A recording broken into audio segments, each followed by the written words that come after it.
ত্রয়োদশ জাতীয় সংসদ নির্বাচনে জাতীয় পার্টির দুর্গ হিসেবে পরিচিত কুড়িগ্রামে বড় ধরনের রাজনৈতিক পালাবদল ঘটেছে। জেলার 4টি সংসদীয় আসনে প্রতিদ্বন্দ্বিতা করা 28 জন প্রার্থীর মধ্যে 18 জনই জামানত হারিয়েছেন। জাতীয় পার্টির শক্ত ঘাঁটি হিসেবে পরিচিত এই 4 আসনেই এবার বিএনপি এবং জাতীয় পার্টির প্রার্থীরা পড়েছেন বিপর্যয়ের মুখে। বিপরীতে জামাত এবং এনসিপির তরুণ ও বয়স্ক প্রার্থীরা জয়ী হওয়ায় এলাকায় তৈরি হয়েছে উৎসব মুখর পরিবেশ।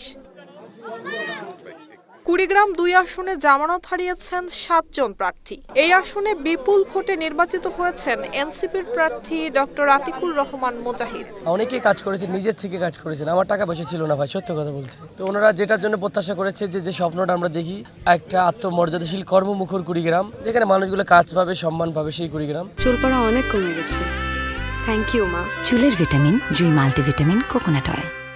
আমার বিশ্বাস ইনশাআল্লাহ এটি নিয়েই কাজ করবো, এটাই আমার টার্গেট। অন্যদিকে কুড়িগ্রাম 3 আসনে জামানত হারিয়েছেন 3 প্রার্থী। এই আসনে নির্বাচিত হয়েছেন বাংলাদেশ জামাত ইসলামীর প্রার্থী মাহবুবুল আলম।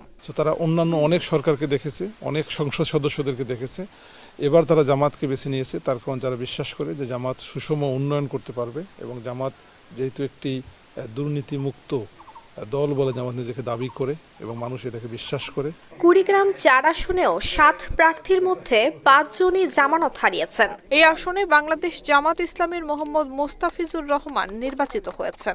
আমরা মনে করি যে কুড়িগ্রামের যে অভাব অভিযোগ এবং কুড়িগ্রামের যে সমস্যাগুলি আমরা 4 জনে বেশ গুরুত্ব সহকারে এটা উপস্থাপন করতে পারব।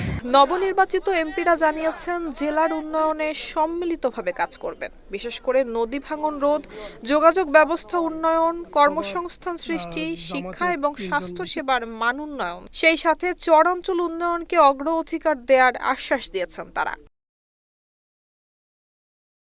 নুসরাত জাহান মেহেক, ঢাকা পোস্ট।